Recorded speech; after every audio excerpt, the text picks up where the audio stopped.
یہ وقت بدلتا رہا، یہ دور تبدیل ہوتا رہا، لوگوں نے اپنی بادشاہیاں قائم کرنے کے لیے بڑے بڑے قتل کیے، ہلاکو خان نے انسانی کھوپڑیوں کے مینار بنائے، لوگوں نے بڑے بڑے ظلم کیے، جبر کیے، خوف اور ہراس پھیلایا، اپنے اقتدار پکے کرنے کے لیے بڑے بڑے جبر کیے۔ پھر کیا ہوا؟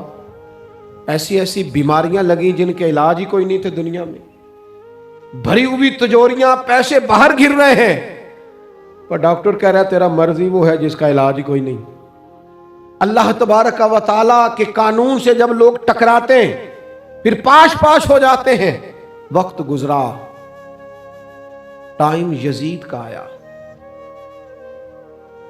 وقت گزرا تو ٹائم عبید اللہ ابن زیاد کا آیا، ٹائم شمر کا آیا۔ 1450 سال گزرنے کے بعد اس ہزاروں کے مجمع میں سے ایک ایک بچے کو حدیث یاد ہے کہ حسن اور حسین جنتی جوانوں کے سردار ہیں۔ بتاؤ یزید کو نہیں آتی تھی؟ شمر کو نہیں پتا تھا؟ کلمہ تو پڑھتے تھے نا یہ؟ عبید اللہ ابن زیاد کو نہیں پتا تھا؟ نبی پاک علیہ السلام کے کندھوں پر حسنین رہے، ان سب کو پتہ نہیں تھا؟ یہ جانتے نہیں تھے کہ یہ وہ حسنین کریمین ہیں جن کو حضور سنتے تھے، فرماتے تھے یہ میرے پھول ہیں دونوں؟ کیا بات رضا اس چمنستان کرم کی، زہرا ہے کلی جس میں حسن اور حسین پھول۔ آج 1450 سال گزرنے کے بعد امت کو حدیث آتی ہے کہ نبی پاک علیہ السلام نے فرمایا جس نے حسن اور حسین سے پیار کیا اس نے مجھ سے پیار کیا، جس نے ان سے بغض رکھا اس نے مجھ سے بغض رکھا۔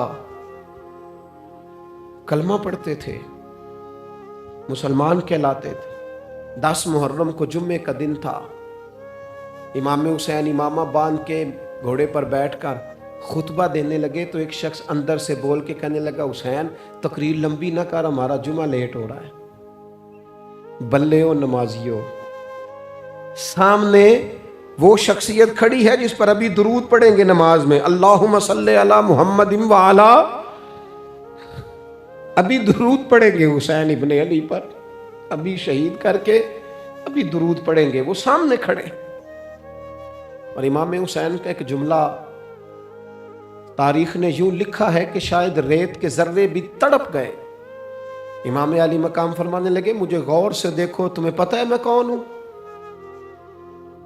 تم جانتے ہو میں کون ہوں؟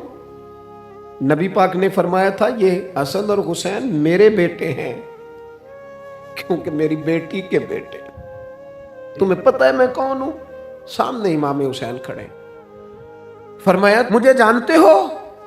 اور امام علی مقام فرمانے لگے میں تمہارے نبی کا نواسہ ہوں، اور آج کے بعد تمہیں کسی نبی کا کوئی نواسہ نہیں ملے گا، کیونکہ نبی پاک آخری نبی ہیں، اور جب حضور کے بعد کوئی نبی نہیں آئے گا تو کسی نبی کی اولاد کیسے ہوگی؟ تمہیں آج کے بعد کسی نبی کے نواسے کی زیارت نہیں ملے گی۔ میں کیسے آپ سے یہ بات آپ کو عرض کروں کہ سامنے حسین ابن علی بھی ہوں تو لوگ نفس کی خواہشیں پوری کرتے ہیں، لوگ اپنی کرسیاں پکی کرتے ہیں، لوگ گورنریاں پکی کرتے رہے، لوگ گڈ بک میں جانے کے لیے ایک دوسرے کو شاباشیاں دیتے رہے، جشن ہوتا رہا۔ سب سے پہلے ایک شخص نے امام حسین کا قافلہ روکا تھا، اس کا نام حور بن یزید تھا، سب سے پہلے اس نے روکا تھا، وہ ایک لشکر کا سپہ سالار تھا۔ جب امام حسین رضی اللہ تعالیٰ عنہ نے خطبہ پڑھا نا تو حور یزیدی فوج میں تھا، واپس گیا اور عبید اللہ ابن زیاد سے جا کے کہنے لگا، یا جو بھی وہاں لوگ موجود تھے یزیدی فوج کے، ان سے کہنے لگا تم نے تو کہا تھا کہ صرف راستہ روکنا ہے،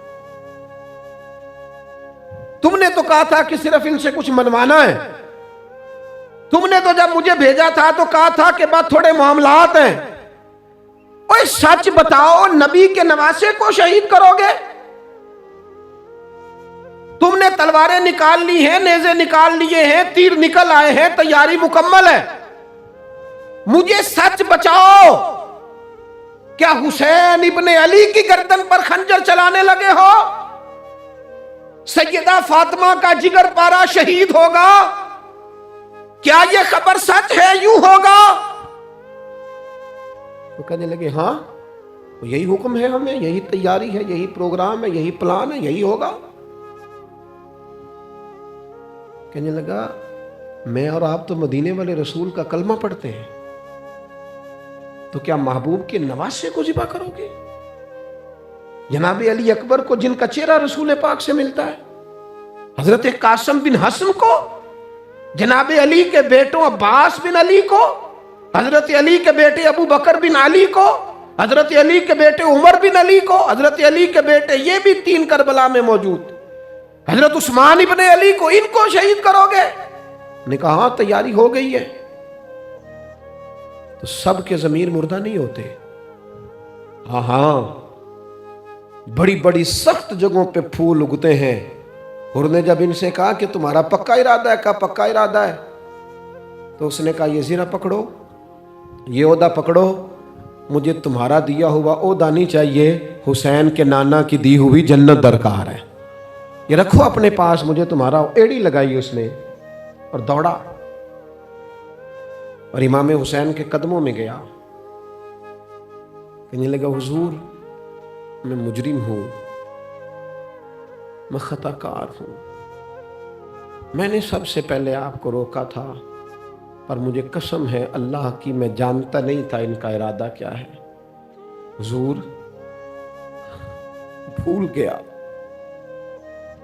غلطی کر بیٹھا، یہ اندھے ہوں گے، ان کی آنکھوں میں پٹی بندی ہوگی، مجھے تو پتہ ہے نا کہ دنیا کو پھر محمد کا نواسہ نہ ملے گا، مجھے خبر ہے، اگر معافی مانگوں تو معاف کر دو گے، پہلا مجرم ہوں، میں نے روکا ہے، اگر آ جاؤں تو قبول کر لو گے؟ یہ ظرف، یہ حوصلے، یہ توانائیاں اگر ہیں تو سیدہ فاطمہ کے دودھ میں ہیں، یہ شیر خدا کی تربیت میں ہیں، یہ محبوب نے جو ان کی زبانوں کو چوسا تو اس کرم میں ہے۔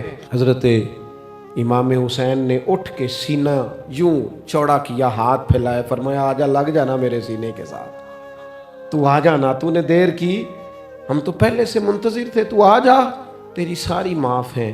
حر کے مقدر جاگے، امام علی مقام کے لشکر میں شامل ہوا۔ بعض نے لکھا ہے جو لوگ ابتدا میں شہید ہوئے امام حسین کی طرف سے، ان میں حر شامل۔